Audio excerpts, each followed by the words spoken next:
현이가 한번 성악을 한번 해야 되는데 시간이 너무 아쉽네요. 플라시보 도밍고, 파바로티 이런 이제 성악가, 유명한 성악가들이 있는데 아마 앞으로 그런 성악가 되지 않을까 그런 생각이 듭니다. 여기 그 현지에서 이번에 대회 나가서 또 상 받았다고 그랬죠? 네, 밥 한 끼 사시면 되겠습니다. 네. 그러니까 우리가 듣는 소리하고 전문가들이 듣는 소리가 다른 것 같아요. 정말 앞으로 기대가 좀 많이 됩니다. 저는 이 15장 7절 8절을 외웠어요. 너희가 내 안에 가고 내 말이 너희 안에 가면 무엇인지 원하는 대로 구하라 그리하면 이루리라. 너희가 열매를 많이 맺으면 아버지께서 영광을 받으실 것이요 너희는 내 제자가 되리라. 저는 그거 열심히 외우고 그거 이걸로 설교 준비하고 막 그랬는데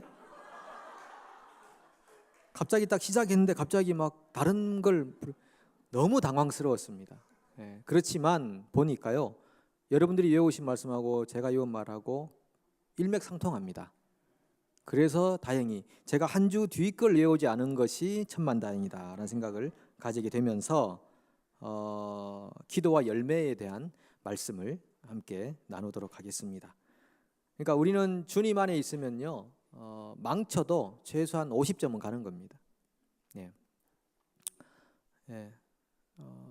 거꾸로 떨림을 당하여도 망하지 않고요, 우겨쌈을 당하여도 답답하지 않고 뭐 그런 말씀 있잖아요. 우리가 그리스도 안에 있으면 늘 승리인 줄로 믿습니다. 제가 외웠던 말씀, 여러분이 아니라 제가 외웠던 말씀을 보면 원하는 대로 구하면 다 주시겠다라고 하셨습니다. 원하는 대로 구하면 이것처럼 기쁜 소식이 어디 있겠습니까? 요즘 그 비행기 타고 이동하시는 분들이 많이 계시잖아요. 저도 예전에 조금 이제 다녀보니까 좀 자주 한동안 안 가다가 한 2년 만에 좀 이렇게 왔다 갔다 뭐 스타디 리브도 하면서 이제 갔다 오곤 하니까 모닝컴 회원이라고 그래서 이게 뭡니까? 그러니까 뭐 마일리지가 쌓이면은 모닝컴 회원이 되는데 2년 동안 유효하다 그러면서 그 라운지에 가서 음식을 먹을 수 있다 그러더라고요. 생전 처음으로 제가 라운지에 갈 수 있구나 해서 몇 번 간 적이 있습니다. 간 적이 있는데 라운지에 들어가면은 무슨 음식이든 다 먹으라고 그러잖아요. 여기 오십시오. 무엇이든 다 먹으십시오 라고 하지만 누구든 그것을 먹을 수 있도록 하지는 않잖아요. 컨디션즈 어플라이, 조건이 있는 것입니다. 뭐 회원이어야 되고 그리고 대한항공을 타고 와야 되고 뭐 이런 조건들이 있는 거죠. 여권을 가져가고. 그러니까 예수님께서 무엇이든지 원하는 대로 구하라 그러면 다 이루리라, 다 주시겠대요. 그런데 그게 다 주신다는 말은 아니잖아요. 조건이 있는 것이죠. 그 조건이 두 개입니다. 너희가 내 안에 거하고, 두 번째는 내 말이 너희 안에 거하면이라고 하는 거죠. 너희가 내 안에 가고 내 말이 너희 안에 거하면 무엇이든지 원하는 대로 구하라 그러면 이루리라. 첫 번째가 너희가 내 안에 거하고라는 것인데, 너희가 내 안에 거하고라는 말의 의미는 그 앞절을 보시면은 너희가 포도나무에 붙어 있는 가지면이란 뜻이죠. 주님 안에 거한다는 뜻은 주님께 붙어 있으면이라고 하는 겁니다. 그죠? 나무가 있으면 가지가 열매를 맺는 것은 오늘 무슨 또 작업이 있으십니까? 가지가 붙어 있으면 열매를 맺는 거다라고 하는 거죠. 여러분, 저는 기독교만큼 자연스러운 종교가 있는가 생각해 봅니다. 종교를 이루는 요소가 믿는 대상이 필요하고 그 다음에 경전이 필요하잖아요. 그 다음에 믿는 사람이 필요한데 보통 이렇게 종교 요소를 가지게 되면은 주로 뭐냐 하면 지성이면 감천이다라고 가는 것입니다. 그러니까 열심히 수고한 대로 내가 결과를 가져가는 것이 되는 거고, 신을 달래거나 신을 기쁘게 해서 내가 안전하게 사는 것, 이게 다 종교가 가지고 있는 그런 요소들이잖아요. 뭔가 인간이 열심히 수고를 해야 된다고 하는 그런 조건이 들어가 있는 것이죠. 불교도 그렇습니다.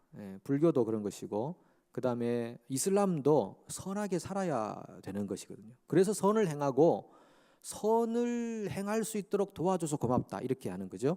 그래서 이제 내가 좋은 곳으로 간다라고 하는 기본 베이스가 전부 다 이 종교적인 마인드인데, 근데 기독교는 정말 유독 아주 유일하다고 생각할 수 있습니다. 그게 아니라 너무너무 자연스럽다라고 하는 거죠.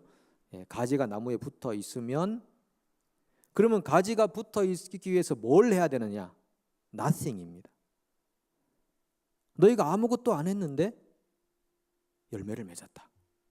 이게 도대체 여러분 가능한 설명이겠습니까? 세상이 종교의 영으로 가득 차 있는데 너희가 아무것도 한 것이 없이 예수님께 붙어 있었는데 열매를 맺어버렸네. 이런 것이 어떤 그 종교적인 열심을 가진 사람한테는 되게 기분 나쁜 일입니다. 그러니까 복음을 증거하고 하나님의 역사를 강조하면요, 자기 열심과 자기 의에 빠진 사람들은 은혜를 못 받습니다. 은혜가 안 됩니다. 왜? 자기를 드러낼 수 있는 공간이 좁아지니까 은혜가 안 되는 거예요. 자꾸 뭔가 나의 열심과 나의 의가 드러날 수 있는 말을 들으면 막 왕성해지는 것입니다. 그래, 나는 그런 사람이다라고 하는 그런 열정이 솟아나는 거예요. 그게 종교심에서 발생하는 그런 반응들인데, 복음을 증거하고 정말 하나님의 하실 일들과 역사들을 우리가 증거하면서 세례 요한처럼 나는 쇠하고 주님은 흥합니다라는 하나님의 말씀이 선포될 때 예수님께 붙어 있는 사람들은 영적인 희열을 느끼는 것입니다. 그것이 양식이 되는 것이죠. 그 안에서 사는 것이죠. 그것이 생명이 되는 것이죠. 그래서 그것 때문에 살아갈 맛이 나는 것이죠. 그래, 내가 제대로 하나님의 사람으로 사는구나 하는 걸 경험하게 된다는 것이죠. 그렇지 않으면 그런 은혜의 말씀 앞에서 어떤 그 자신이 드러나지 않는 부분 때문에 기쁨을 경험하지 못하는 것입니다. 사실 여러분이 기독교가 생긴 바탕은 로마 시대였잖아요.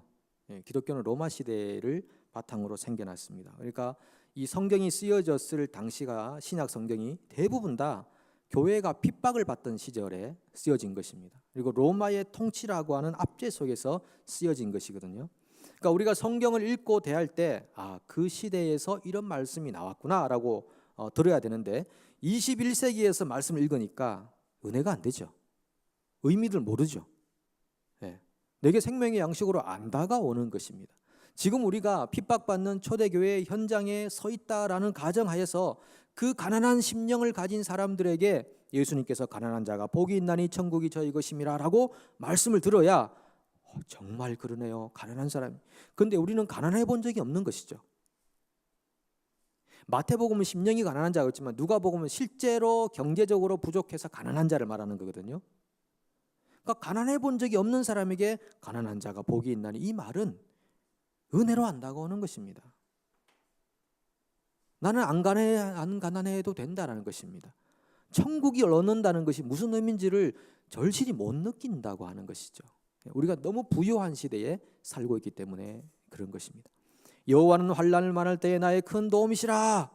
그 말씀이 환난이 없는 이 시대에 얼마나 은혜로 다가오겠냐고 하는 것이죠. 모든 것이 평안하고 모든 것이 잘 되어가고 있는 이때에 여호와가 나의 환난 날의 큰 도움이시라, 이 말씀이 얼마나 진리로 생명의 양식으로 영혼을 떨게 하는 진리로 다가오겠냐라고 하는 것입니다. 그러니까 우리가 현대 시대에 예수를 믿는 것이 더 어려울 수 있습니다.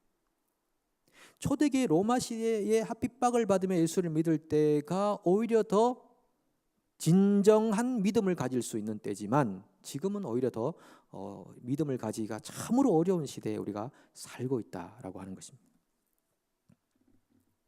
그래서 예수님께서 너희가 무엇이든지 원하는 대로 구하라, 여기에 두 가지 조건, 너희가 내 안에 거하고 내 말이 너희 안에 거하면이라고 하는 것입니다. 삼성이라는 회사를, 기업을 한번 우리가 예를 들어 보겠습니다. 그러니까 삼성이 가지고 있는 비전이 있다라고 하는 겁니다. 그 비전을 이루기 위해서 만약에 내가 한 일반인인데 나는 삼성의 비전을 이루고 싶다. 그럼 어떻게 해야 됩니까? 삼성이라는 회사에 취업을 해야 되는 것이죠. 내가 LG라는 회사에 다니면서 나는 삼성의 비전을 이루고 싶다. 이건 말이 안 되는 거잖아요. 그러니까 삼성의 비전을 이루기 위해서는 삼성이라는 기업에 들어가서 삼성맨이 돼야 되는 거잖아요. 아무리 뛰어나고 재주가 있어도 그 회사에 들어가지 않으면 삼성의 비전을 이룰 수 없다. 이건 소속의 문제다라고 하는 것입니다. 밤나무가 어떻게 배 열매를 맺겠냐는 것이죠. 배 열매를 맺으면 배나무가 돼야 된다. 배나무에 있는 가지가 돼야 열매를 맺을 수 있다는 그런 주님의 어떤 면에서의 굉장히 이분법적인 말씀을 많이 하셨다라고 하는 것입니다. 그래서 가지에 붙어 있어서 열매를 영양분을 공급받아야 한다라는 것이고요. 두 번째 조건이 뭐냐면 내 말이 너희 안에 거하면이라고 했습니다. 내 말이 너희 안에 거하면. 제가 새벽에 한번 말씀드린 적이 있습니다. 내 말이 너희 안에 거하면이라고. 예수님이 태초에 말씀이 계시니라. 이 말씀은 하나님과 함께 계셨으니 이 말씀은 곧 하나님이라. 그가 없이 된 것이 아무것도 없느니라. 세상에 나타난 모든 것이 그분으로 인해서 되었다. 이 태초의 말씀이라고 할 때 이 말씀은 워드라고 말씀드렸잖아요. 이 워드는 W가 대문자입니다. 그냥 소문자가 아니다. W가 대문자라는 것은 말씀이 그냥 선포된 말씀이 아니고 기록된 말씀이 아니고 말씀 그 자체이신 예수님을 말씀드린다고 그랬습니다. 그러면 요한복음 1장 14절에서 말씀이 육신이 되어 우리 가운데 거하시매라고 할 때 그럼 말씀이 육신이 되어 거하셨다는 이게 무슨 뜻인가? 그럼 예수님이 말씀이라는 것인데 이 말씀은 로고스라는 뜻이라는 것이죠. 로고스라는 의미로 표현되는데 이 로고스는 그 당시 헬라 문화 세계에서는 이성이라고 하는 것입니다. 이성. 그런데 성경에서 표현될 때 로고스라고 하는 것은 하나님의 생각의 원천이란 뜻이라고 말씀드렸죠. 하나님의 생각의 원천이신 그분이 육신을 입고 오셨다.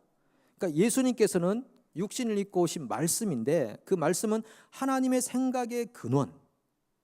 그러니까 우리가 예수님을 보면서 하나님의 생각을 보는 것입니다. 하나님이 저런 생각 가지고 계시는 분이구나. 하나님이 저런 목적으로 살아계신 분이시구나. 이거를 예수님을 통해서 알고 된다. 그 의미에서 로고서라고 하는 의미를 사용하셨다고 하는 것이죠. 그래서 말씀은 세 가지. 말씀 그 자체이신 예수님, 그리고 기록된 말씀, 선포된 말씀. 그러니까 20세기 유명한 신학자인 바르트라는 사람이 얘기한 것이죠. 세 가지 말씀이 있다. 그러니까 말씀 그 자체이시고 하나님의 생각의 원천이신 그분이 오셔서 우리가 그분을 통해 하나님을 보게 되는데 그분의 입에서 나오는 모든 말씀이 하나님의 말씀이라고 하는 것입니다. 하나님이 우리들에게 들려주고자 하는 말씀 그 자체가 예수님을 통해서 우리에게 들려졌다. 그 말이 우리 안에 거하면이라고 하는 것입니다. 그러면 무엇이든지 원하는 대로 구하라. 그러면 다 이루리라 라고 하는 것입니다. 삼성맨이 입사해서 비전을 숙지하면요. 여기도 삼성맨들이 계시네. 그가 추구하고 생각하고 목적하는 바가 그 비전에 걸맞는 것들이 되어가는 것입니다. 예수님이 내 안에 거하고 내가 예수님 안에 거하고 예수님의 말씀이 그분이 내 안에 거하실 때 무엇이든지 원하는 대로 구하라. 그 원하는 것들이 그분이 원하시는 것들을 구하게 된다는 것이죠. 그러니까 사실은 이건요, 하나님 입장에서 볼 땐 굉장히 상술이 좋은 홍보입니다. 홍보. 이거 막 꼬아놨지만 실제로 이런 거예요.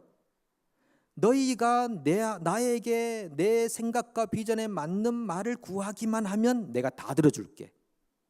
그렇게 표현할 수 있는 것이죠.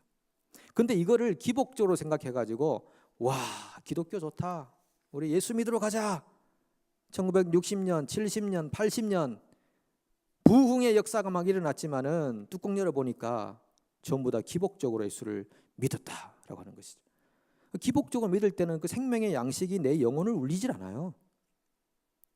내가 얻을 목적이 있는 것이죠. 목적이 있어서 믿은 것이지 그분이 영생이고 그분이 생명이고 그분의 말씀이 내 영혼을 살렸기 때문에 믿게 된 게 아니다 이거죠. 그래서 온갖 부정적인 결과들이 우리에게 많이 경험이 됐습니다. 여러분 생각해 보면요, 이 성경 말씀은 철저히 신자들을 위한 말씀입니다. 제가 곰곰이 고민을 많이 해봤는데요, 과연 이게 전도용의 말씀일까? 신자를 위한 말씀일까? 고민을 많이 해봅니다. 둘 다 이것이 다 하나다라고 말할 수는 없겠지만 저는 아주 많은 부분이 신자를 위한 말씀이다라고 하는 것입니다. 예를 들면 예수님께서 회개하라 천국이 가까웠느니라, 이 말씀이 성경 말씀에 있잖아요. 세례요한도 회개하라 천국이 가까이 왔느니라 이렇게 말했다고요.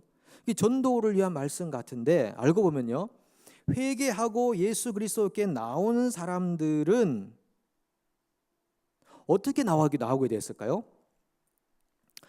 이미 하나님의 구원이 그들에게 임했기 때문에 말씀 앞에 무릎을 꿇는 것입니다.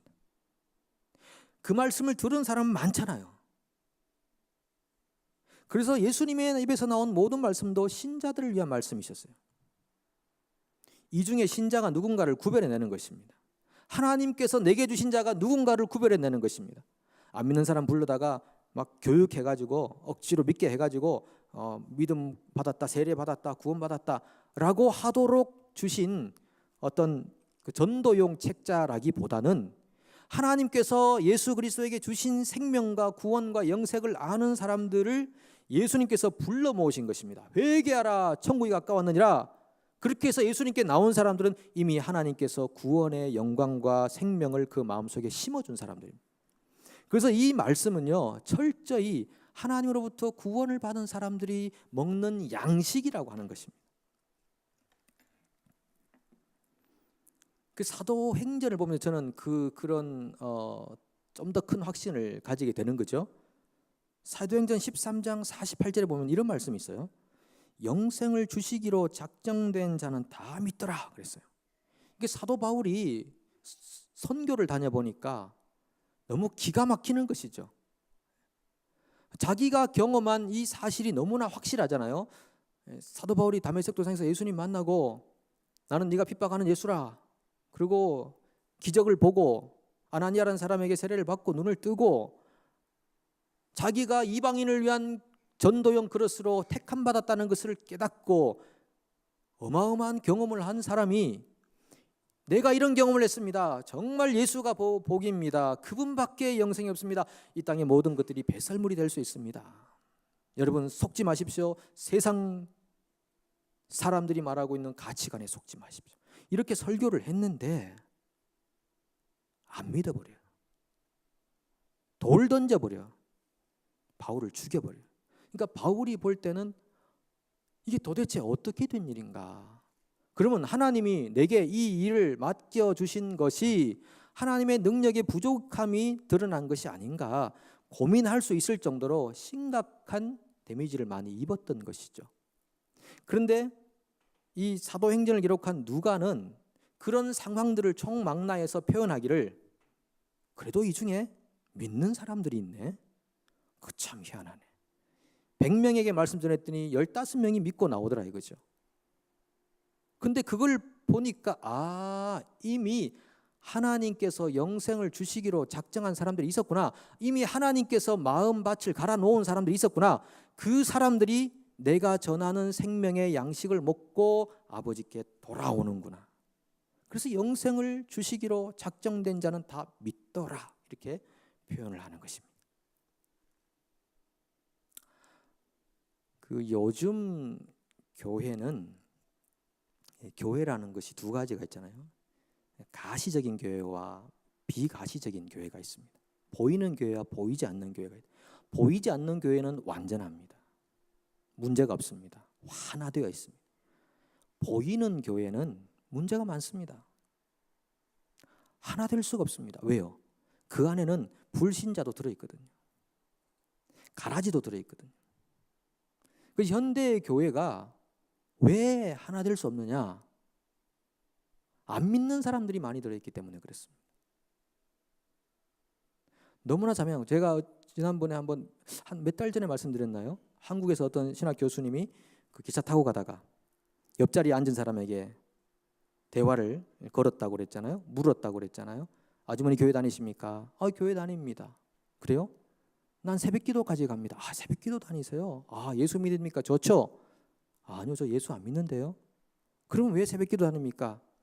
제가 다니는 절이 하도 멀어가지고 가까운 교회에 가서 제가 믿는 부처님께 기도합니다. 매일 새벽마다. 실제 이야기입니다. 그러니까 교회에 나와서 기도하는 사람 중에 불교 신자가 있다 이거죠.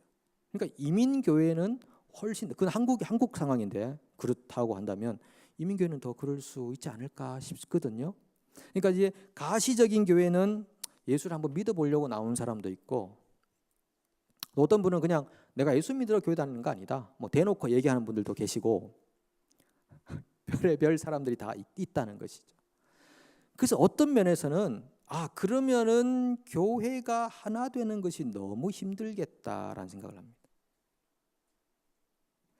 과연 예수님께서 하나 되라는 말씀이 그런 말씀이 있을까요?